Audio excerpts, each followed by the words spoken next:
रोज़नामा कुदरत की वीडियो देखने के लिए अभी YouTube चैनल पर सब्सक्राइब करें और बेल आइकन पर भी क्लिक करें।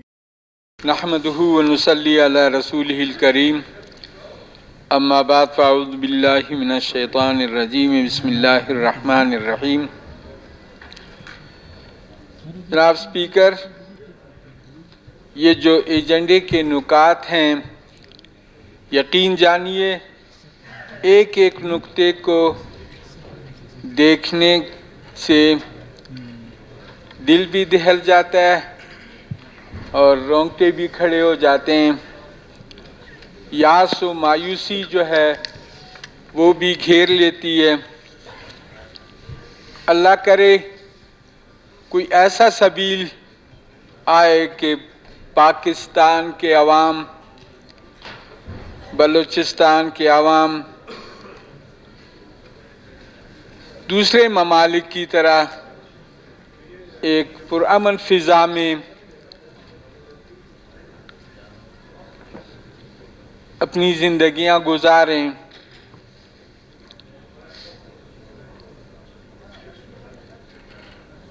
जहाँ तक अमन व अमान पहला नुक्ता है,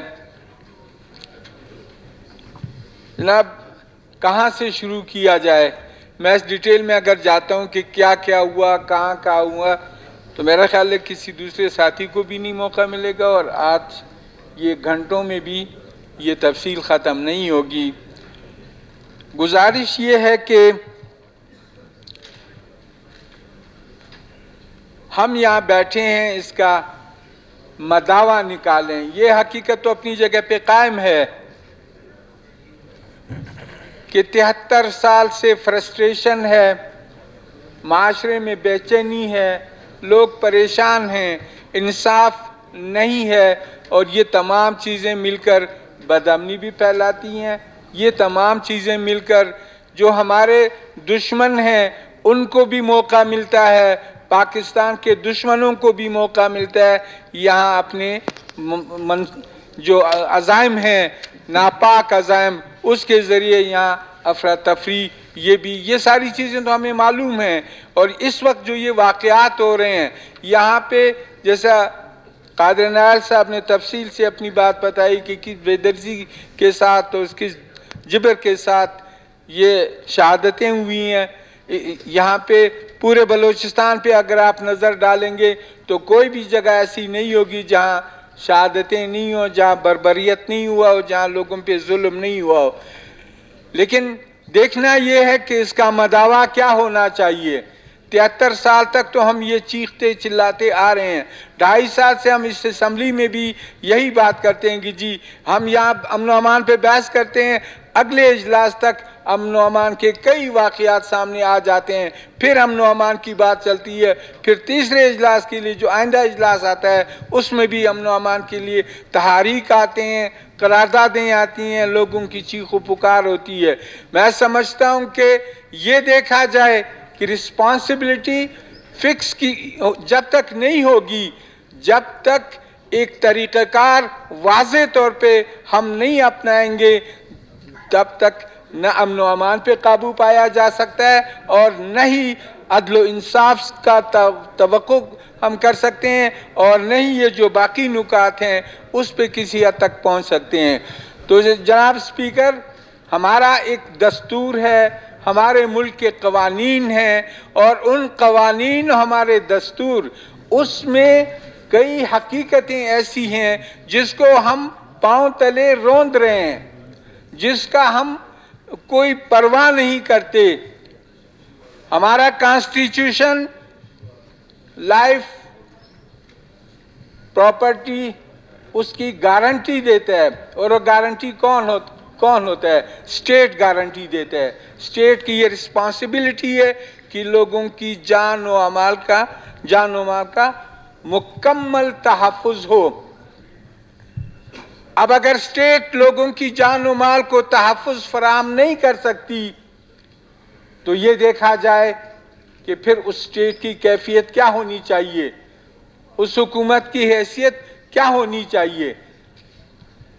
अगर रात को कोई शख्स अपने मासूम बच्चों के साथ आराम के साथ रात नहीं गुजार सकता और प्रैक्टिकली बलूचिस्तान में ये सब कुछ हो रहा है। तो कौन जिम्मेदार है ये देखा जाए, ये आवाज उठाई जाए कि जो शख्स सरकार की तरफ से किसी भी हवाले से तफवीज़ शुदा उमूर की अंजामदही का जिम्मेदार है, जाहिर है कि फिर उसको जिम्मेदारियां पूरी करनी पड़ती हैं। आज मैं दावे से कहता हूं कि आज भी अगर इस पाकिस्तान में कानून और आइन की बालादस्ती को अवलियत दी जाए तो जुल्म का रास्ता रुक सकता है, अमन व अमान कायम हो सकता है। ये बलूचिस्तान गवाह है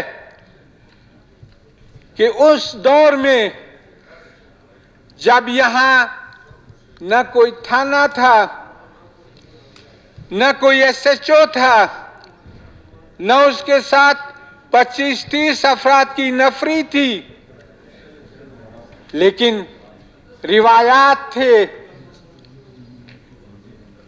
लोगों का शऊर था, हया थी, जुल्म को जुल्म कहा जाता था, बर्बरियत को बर्बरियत कहा जाता था, और जो भी कोई जुर्म करता, चाहे जिस कबीले का होता, चाहे उसका भाई क्यों ना होता, उसकी तरफ कहते कि जी तुम जुल्म कर रहे हो। यही कबाइल बलूचिस्तान में ग्वादर से लेकर तंजौर तक अपने दो दर अपनी रिवायात के मुताबिक इस तरह के घिनौने जराइम में मुलविस नहीं होते थे। हक बोला जाता था, झूठ माशरे का हिस्सा नहीं था। जनाब स्पीकर, मैं गुजारिश करूंगा कि अगर यहाँ कुछ गप्पियां होंगी तो फिर जी हाउस में प्लीज आप जो करारदाद पे और ये गपशप लगाना चाहते हैं, मैं गुजारिश करूंगा मेरे ख्याल आपस में बात नहीं करें। चाय भी मिठा खान साहब प्लीज भी लगाएं। मैं स्पीकर साहब मलिक साहब प्लीज। तो मैं ये अर्ज कर रहा था स्पीकर साहब, मलिक नईम साहब जोर है, कुछ हकायक को हमें तस्लीम करना चाहिए। हमारे माशरे से झूठ निकला हुआ है, सिवाय फ्रॉड और झूठ के, यानी सच निकला हुआ है, सिवाय फ्रॉड और झूठ के कोई हमारे माशरे का अब कोई हिस्सा नहीं है। जब तक इस माशरे में आइन, रिवायात और कानून की बालादस्ती नहीं होगी, झूठे को झूठा नहीं कहा जाएगा, फ्रॉडी को फ्रॉडी नहीं कहा जाएगा, धोखेबाज को धोखेबाज नहीं कहा जाएगा, लोगों के हुकूक पे डाका डालने वाले को डाकू नहीं कहा जाएगा, उस वक्त तक अमन व अमान किसी भी हवाले से नहीं आ सकता। आज जो वसाइल बलूचिस्तान के लॉ एनफोर्सिंग एजेंसीज के पास है, माजी में कभी इसका तस्वुर भी नहीं हो सकता था, लेकिन उसके बावजूद जराइम होते हैं। वजह यह है कि रिवायात हमने पामाल की हुई हैं। हम कानून और आइन का मजाक उड़ाते हैं। ये तो अफ्रीका के जंगल में तो हो सकता है, इंसानों के माशरे में ऐसा नहीं हो सकता। आज हमारा मुल्क उस अफ्रीका के जंगल से भी बदतर है, और ये हकीकत भी है। आज दरिंदगी है, 20 आदमी को इकट्ठा शहीद करो, 10 को इकट्ठा शहीद करो, कोई पूछने वाला नहीं है। लोगों के घरों पे डाके डालो, कोई पूछगछ नहीं है। अभी जनाब स्पीकर साहब आप बाहर निकलेंगे, कीमती गाड़ी होगी, उसमें कलाशंकोफ बरदार बैठे होंगे, जहां वो मुंह करना चाहें कोई नहीं रोक सकता। एक आदमी के पीछे अगर आप 25 गाड़ियां लगा दें जनाब स्पीकर साहब तहफ्फुज के लिए, तो दूसरे जो गरीब लोग हैं वो क्या अपने आप को महफूज समझेंगे? तो मेरी गुजारिश ये है कि सबसे मुकद्दम जो बात है वो ये है कि हमने आइन की पासदारी करनी है। इस हाउस ने ये फैसला करना है कि आइन पे कोई कंप्रोमाइज नहीं होगा। हमने अपने मुल्क के जो कवानीन हैं उस पे जनाब स्पीकर हमने कोई कंप्रोमाइज नहीं करना। जो चोर है उसको हमने चोर कहना है, जो बेइंसाफी करते हैं हमने उसको बेइंसाफ कहना है। लेकिन आजकल बिल्कुल उसका उलट है। आपके पूरे माशरे में जनाब स्पीकर साहब, यानी दुख की बात है कि अगर कोई इक्का दुक्का मुनसिफ मिजाज या शरीफ शख्स इस माशरे में मिलता है तो उसको नाम क्या दिया जाता है? बुज़दिल है, बेवकूफ है। आजकल के इस एडवांस दौर में इसको फलां कर झूठ नहीं बोलना आता, फलां फ्रॉड नहीं करना आता। तो जब इस तरह होगा तो बदकिस्मती ये होगी कि जो हमारे दुश्मन हैं, हम सबको पता है कि हमारे साथ बैरूनी क्या हो रहा है, उनको पाकिस्तान के अंदर मौका मिल जाता है और यहां भी इस माशरे को स्टेबल होने नहीं देता। अब ये फिर बात आ जाती है कि कौन जिम्मेदार है। बात यही आएगी कि स्टेट और इसकी फंक्शनरीज जिम्मेदार हैं। बाहर से कुछ होता है, अंदर से कुछ होता है, ये रियासत जिम्मेदार है। तो मैं सिर्फ यही अर्ज करूंगा कि मेरी गुजारिश होगी कि हमारे हाउस के मुअज़्ज़ज़ अरकान इस एक बात को भी, आज उसके नताइज नहीं निकलेंगे लेकिन आफ्टर 5 years, 6 years, 10 years आपको एक अच्छा माशरा मिलेगा और अमन जो है वो आना शुरू होगा। वो उस वक्त आएगा जब पॉइंट आउट किया जाएगा कि ये बदअमनी करता है और ये अमन के साथ रहने की कोशिश करता है। जनाब स्पीकर साहब, अब हमारी जो इस वक्त महंगाई की सूरत हाल को आप मुलाहिजा फरमाएंगे, थोड़ा सा बाहर जनाब शहर में या फॉर दैट पर्पज ये जो हमारे साथी हैं या हमारे गवर्नमेंट के लोग हैं ग्रेड 15 एंड अबव, वो इस माशरे में गो कि महंगाई से मुतासिर हैं लेकिन वो सरवाइव कर सकते हैं, उनको इतना पता नहीं चलता। जनाब स्पीकर, इस हाउस के मेंबरान को भी और बलोचिस्तान में इंतजामिया के तमाम अफसरान को भी थोड़ी देर के लिए अपने अल्लाह को हाजिर नाजिर जान के थोड़ा सा तजिया करें कि मेरे वसाइल इतने महदूद हो रहे हैं कि मैं अपने आप को नहीं बचा सकता, मैं महीने के आखिर तक अपनी जरूरियात पूरी नहीं कर सकता। तो उस शख्स की क्या सूरत होगी, उसकी क्या जिंदगी होगी जो सुबह से शाम तक मजदूरी करके महीने के 15,000 रुपए कमाता है और साथ में उसके 4-5 बच्चे हैं, अगर उसको अंडा 220 रुपए फी दर्जन मिलेगा तो उसके तसव्वुरात से बालातर है।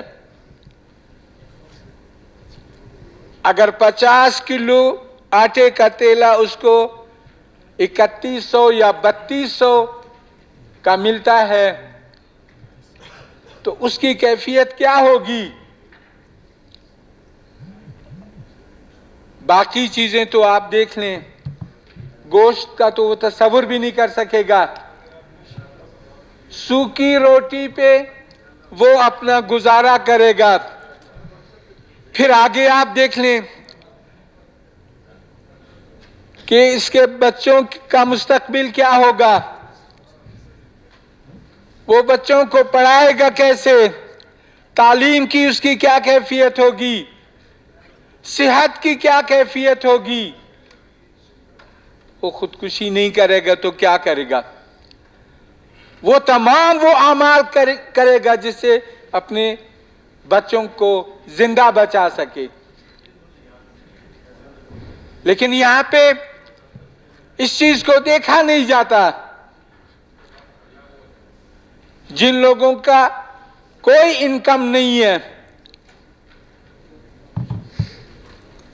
वो भी इंसान है, उनको भी अपनी जिंदगी में वही वसाइल दरकार हैं जो साहिब सरवत लोगों के हैं, लेकिन वो पूरे नहीं कर सकते।